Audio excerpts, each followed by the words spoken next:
Won't God do it? Hi, I'm Dr. Anita Turner. Let's make a heavenly connection for praise, power, inspiration, and spiritual celebration. Won't God do it? Do you need a place where God comes to life? A place where God is real? How about a place where the Spirit of God jumps off the screen and into your heart and mind? Won't God do it? Welcome to Won't God Do It with Dr. A. I am so happy that you joined us today and are part of our episode.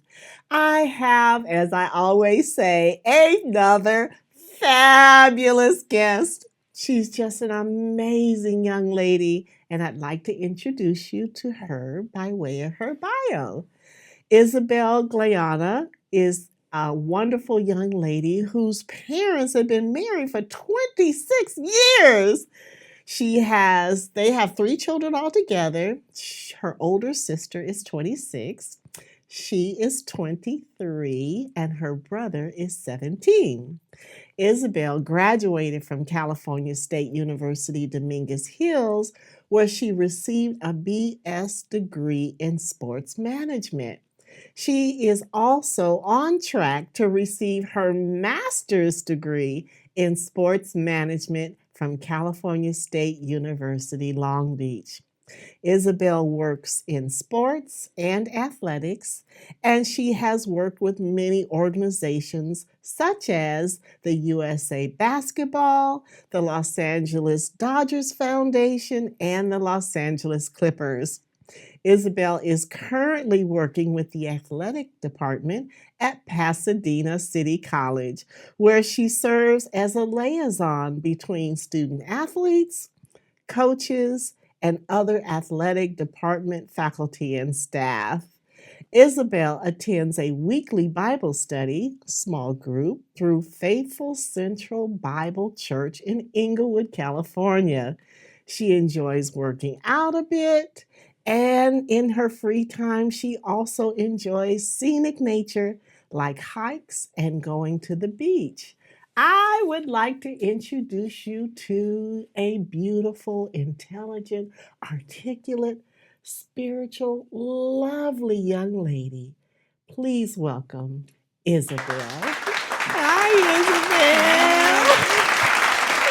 I'm so glad you have joined me. Thank you so much. I know we've read your bio, but there's so many questions I have to ask you because our audience is always so excited when we see young people who love the Lord. How did you come to know the Lord as your Savior? Yeah, so I have grown up kind of going to church. I think my parents did a really good job of like establishing like on Sundays we're gonna go to church, and I got really really involved in the youth ministries, and so I think those are some of the best times that I had. We went to sleepaway camps and we sang a bunch of songs together, and I made a bunch of friends. I have no idea what they're up to, but they were lovely people. But I just had this just like childlike faith. I didn't even understand fully what I was believing, but just being in a place that was so filled with the Spirit and the presence had such an impact on me at a young age. There was times where I kind of drifted from that, just growing up and going through life, and so the ministry didn't follow as well going into high school. And so I had a little bit of a disconnect where I was just kind of doing my own thing, and I wasn't really working on that relationship. But when I got to college, after a few years, I was introduced to one of my best friends now, who introduced me to her church. And it kind of started this domino effect of me wanting to like find that childlike faith again. And so when I graduated from college in 2024, I kind of really decided to take that extra step. And so May 25th, 2025, I got baptized Wonderful. at Faithful Central.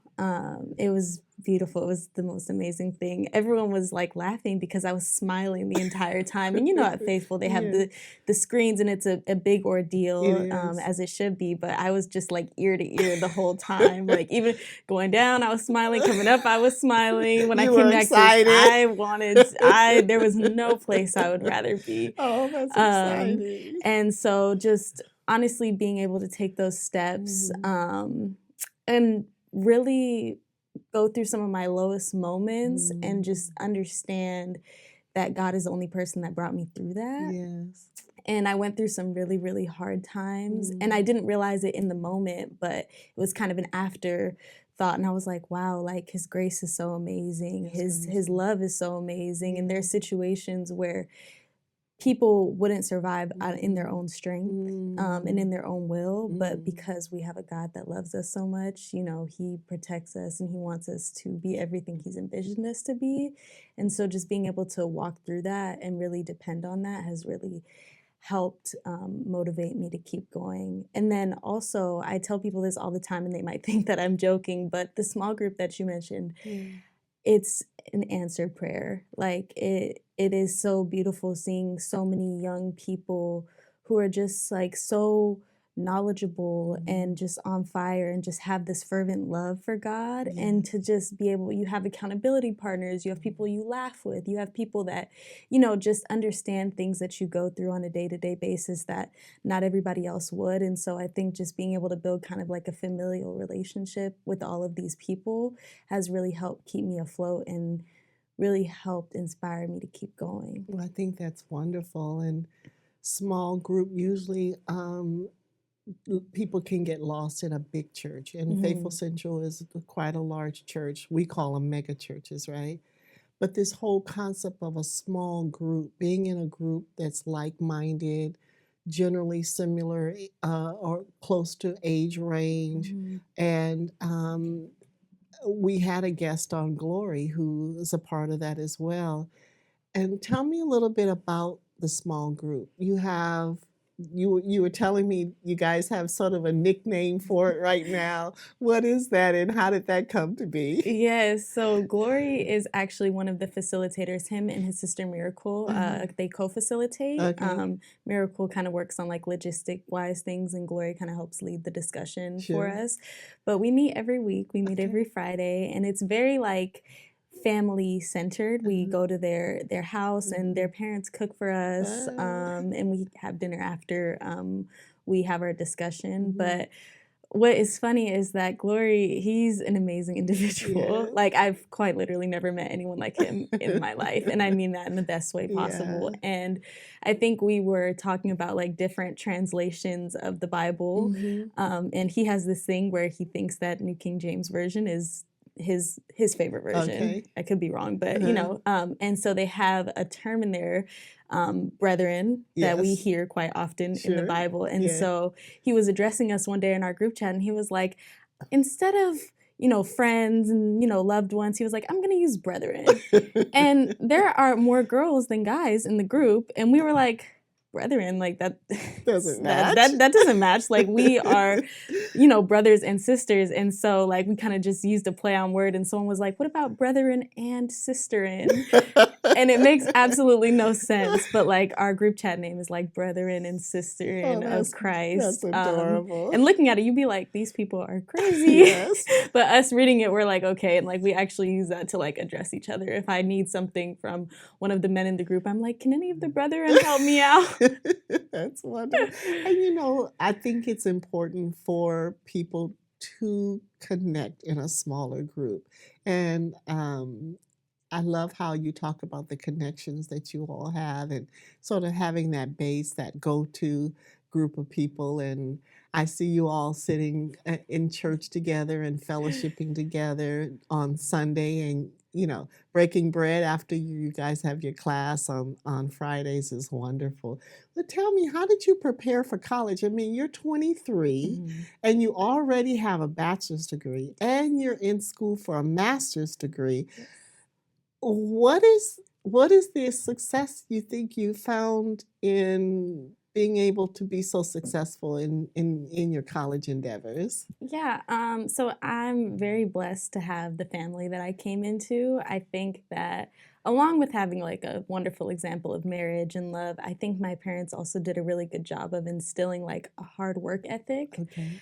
And I feel like in today's age, like it's kind of like a grind culture, and everyone feels like you just have to keep moving and moving to Yes. keep, achieving these things. Right. But I think one thing that my parents really instilled in me is like work hard and you will receive what you worked hard for. Okay. And so like I watched my mom, she went back to get her master's Okay. when I was, I think, maybe 13. Mhm.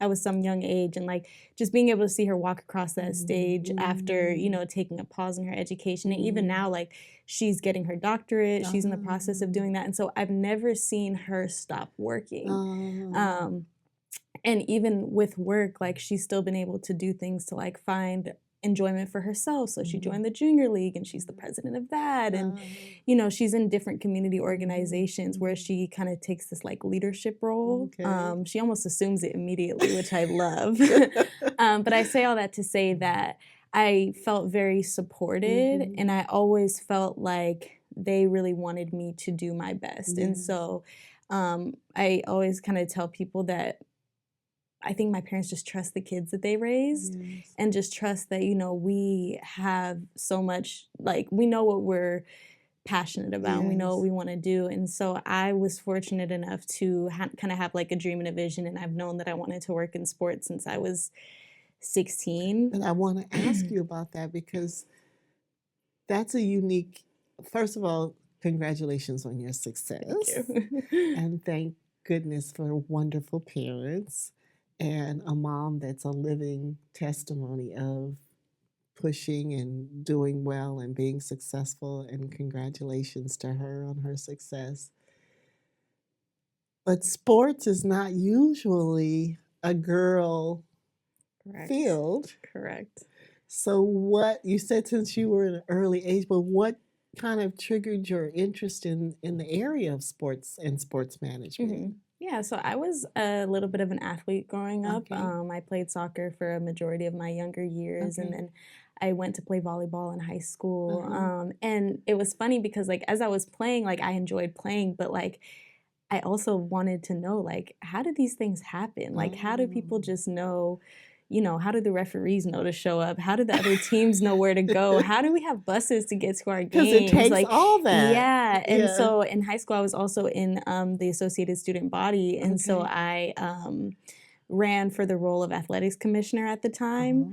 And Oh. I think that is what kind of piqued my interest, because like now I'm thinking about, okay, home games, concession stands, Yes. requisitions, order uniforms, requests, social media, which Yeah. wasn't as big as it is now, but it Yeah. still was important to have a presence because it was growing Right. prior to all of this NIL stuff that's so important now. But I think just like I wanted to be in a space where like I could see how the magic happened in a Yes. sense, and like that's really what drove me to keep going and like just keep seeing what there is. And the more that I went to work in different opportunities in sports, the more that I realized how massive the umbrella really is. Yes. And it is a male dominated field. Yeah. But I think that when you have a certain confidence when you know what you want to do, and also by God's grace that I was able to do it. And so knowing that every room that you're standing in is a room that you're meant to be in, they'll be able to. Can you say that one more time? Every room that you're standing in is a Yes. room that you're supposed to be in. Exactly. Do you know how profound that is? Yeah. For young people and adults. Well, I don't know, maybe I shouldn't go. I don't know how people receive me. No, you're standing in your awesomeness. Exactly. And it's just like knowing that there's like, if you weren't qualified, you wouldn't be here. Or Right. if you didn't deserve to be here, you wouldn't be here. However you got here, and this is the thing that I'm learning too, is that people come from all different walks of life. Like Yes. people come from working in like bakeries to coming to work in sports. And I'm like, how did you get here? And they're like, well, I kind of just, and they pivot, and you really Yeah. learn that like there's no right way to get where you are. And so Yeah. to kind of just be grateful Yes. for the opportunity to be where you are, to So be it's able okay to soak it pivot? in. Yeah, And absolutely. is it okay to pivot? I think that there's such a like careers, it's so unknown. Yes. And you know, like me being 23, something that I've always heard is you have time, you'll figure it out. Oh, you should figure this out while you don't have any commitments, you know, kids or relationships or things, you know, just go and do things. And it's like I would always hear that and be like, okay, but I have to do this, like, you know, but kind of just like taking a minute to slow down and realize like, no, like it is okay. And sometimes there's beauty in the journey as opposed to the destination, you know? I need you to look in that camera and say that one more time. Yeah, there's beauty in the journey as opposed to the destination a lot of times. And I asked you twice, and I meant that very sincerely about the pivot, because some people stay in the same job for years and years and years with another goal or a love that's really in their heart to do. But it's okay to pivot. And when you talked about that, you talked about trusting God in the pivot. Yes. Because it really is okay, and you own that room. Yes, exactly. So you have a valuable and big umbrella job, and you're realizing that in that umbrella there's even more spokes and things that have to be done. How do you multitask all of that, knowing that you're managing? So you do need to let the referees know. You do need to make sure the equipment is there. You do need to make sure that everyone's on time and the uniforms are clean or whatever, all the things that you do. How do you multitask as a young woman? How do you multitask all of that? Yeah, it's not easy. Thank you for saying that. It's not easy. But won't God do it? You know, but it's quite literally one of those things where like I used to put so much on my plate and I would burn myself out. And you know, and it caused me to just be in this place of like depression and anxiety, and instead work and all these internships in school, it starts to feel like a chore. It starts to feel like, oh well, I guess I have to go to class. I guess I have to do this. And I kind of just had to let all of that go. And there's something that I've been in the process of learning the past couple of months, and that there is not so much there's not so much pressure on success is what I'll say. Like success is important, but also God will grant it to you when it's time. And so when you're putting your hand in all these different pots, like, you know, you are showing the initiative, you know, the verse is faith without works is dead. You are doing the things, but at the same time, like, just sitting back and understanding that God has a plan for you. And as soon as you put in whatever application for whatever job that he wants you to have, you will have that job. Yeah, because he'll open doors. Exactly. And if that door is open, that means that God believes. And then you, not just you people, you know. And you need to know that God opened that door because you can. Exactly. And also not like when you do get to that successful point, not looking and be like, well, I did it all on my own. I'm, you know, self-made. And I think that that's something that people in this generation do a lot is they, you know, there's a lot of independency that's kind of sought after, and people like to be self-made. And, you know, I kind of mentioned it earlier, like a grind culture, but it's like truly like none of us are self-made. Right. None of us are self-made. And what are we made of? We are made in the image of God. And so like to just know, like JP says this all the time. He says, by knowing who you are and whose you are, you know, you kind of unlock this level of confidence within you that just allows you to go about life differently and allows you to understand not only why you're walking into a room, but what is the greater purpose of it, you know? And for the audience that may not live in the Inglewood or LA area, JP is the pastor of Faithful Central. Yes. Pastor and Dr. JP Foster, we give honor to him for his great wisdom. And yes, there is a whole, you know, we talk about it takes a village. It really does take a village, and not just for children. We all need a village. Yeah, You've got your family, you've got your small groups, you have the success on your job, but you also know who you are, what your talents are, but you also know that God is the ultimate blesser of all the success that you have. And it's not a me situation. It's not about me. I tell people, I'm like, it's not about me. Like like I have some unique experiences where people are like, well, you should talk about it. For example, I worked the Super Bowl and I came back and everyone's like, oh, you should talk about it. And I'm like, it is an amazing opportunity. Don't get me wrong. But, I was only able to do it by the grace of God. And so just being able to remain humble and just understand that, like, thank you for allowing me to do something like this. Now, what did it teach me, and how can I apply it to continue to do things like this in the future? And I want to add too, not that it's a blessing to you. How can it add? But the Bible talks about plant the seed and God will give the increase. You never know, Isabel, who was watching you, who was inspired by you, who felt like, wow, look at that beautiful young lady doing this. You're doing your own thing, but people are watching us. That's why it's who you are and whose you are. So you are a role model, my dear, and not just to young girls, of course. You're a role model to me. I'm inspired by you. And to be 23 and to have just a sense of grounding, both because of your family and your parents and growing up, but you've settled into understanding in your own life that God is faithful and God does make things happen for a reason, right? Exactly. Yeah. So tell me about, you're currently at Pasadena City College and you do management and liaison work within the athletic department. And what does that look like for you? What would be a day in the life of Isabel? Yeah.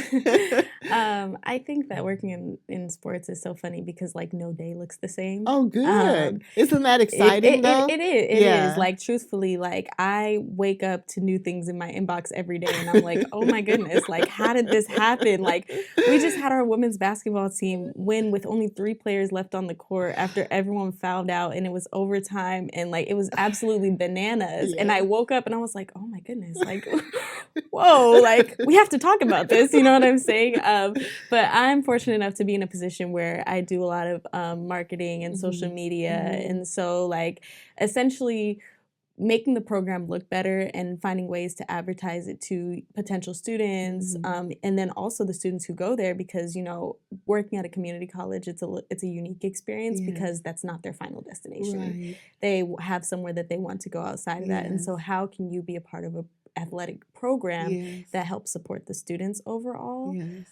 So my day to day, I joke with people all the time. I'm like, I'm paid to be on Instagram. But, like, there is more to it than that. But truthfully, it's finding different ways to highlight our athletic programs, our student athletes who are, doing amazing things, our coaches who are doing amazing things, and finding different ways to highlight it and just bring attention to it so that they can have the opportunity to take their skills and their talents to a 4-year college or to their professional, career. So that leads to my next question, because I want to know, give me 3 tips you would say would lead to success, whether it's moving on like your students from community college to career, or even people who are moving from college to career or in their careers. What would be maybe 3 success tips that you would recommend? I would say always being a constant learner. I tell people all the time that I don't want to be the smartest person in the room, and if I am, I'm in the wrong room. Wow. Because truthfully, there's always something that I can learn from someone else, and whether it could be in totally unconventional ways that I didn't think, but just being open and having that mindset. I think number 2 would be to be adaptable and not be so, like, set in your ways, to be open to different possibilities and different, because like you said, people are always watching. And so something that you've been focusing your whole life on this one thing, but someone from the outside sees that you're really good at this other thing. Be open, listen to them, see if that's something that can also impact your personal and professional growth. And I think the third is to just sit still. What do you mean by that? That's good advice. It's very hard, especially for me, because my friends who will watch this will be like, girl, you don't sit still. the nerve to have that advice. But Yeah, what does that but mean? Because that's important. yeah, I think it's just like, again, kind of bringing back to like understanding where you are and have you learned everything that you're meant to learn in that space? Have you taken everything that you're meant to from this space? Because a lot of times, like, us as humans, we complain or we're always looking for the next best thing, but like, have we truly soaked up everything that is in this moment for us, you know, in order to take it to the next space that we're permitted to go? That's excellent. That's good advice. Now, we have a wide range of people watching this show. I'm so proud to have you here, and I would love for you to give some words of encouragement to our audience. Yeah. Would you do that for us? Of course. My words of encouragement would to be honestly to listen to God first and foremost. I think that there's an emphasis on relationship, and that once you sit back and you listen, a lot of times we do a lot of talking, but do a lot of listening, and really have Him sit in your spirit so that you can be guided on what to do, in exactly the way that it's meant to happen. I think that there's also less of a pressure of being so successful and just understanding that there's a purpose for you.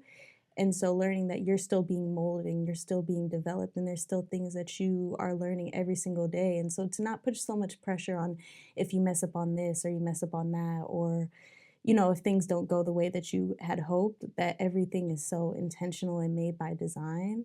And then I think it's also important to just not get caught up in the rejections. Every rejection is a redirection, you know? And so I've gotten rejected by countless jobs, countless opportunities, but to kind of be able to take that and, okay, well, what did I learn from the experience? One, and then two, you also have to put yourself in the shoes of, would I have been happy there? Would that have been my career, you know, path for the rest of my life? Would I have been miserable there? And you kind of just start to think about the protection that God uses by redirecting you into things so that you can walk into what you're really meant to walk into. That is great advice. Redirection. Maybe God directed you in the path that He wants you to go. So be okay with that. Yes, as hard as it is. As hard as it is. Isabel, I have totally enjoyed having you as my guest. Thank you so very much. We are so happy to have Isabel with us. She has proven once again, I keep saying, won't God do it? And you know the answer.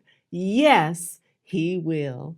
Thank you for joining Dr. A and Isabel for a wonderful episode. We look forward to seeing you again next time. God bless you. Remember, redirection means direction, and God is in your corner and He has your best interest at heart. Thank you, Power Praise. Have a wonderful day, and we'll see you next time. God bless you.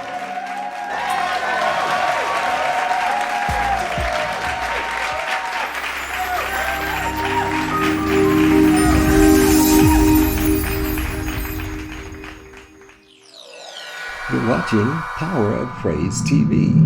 We trust God.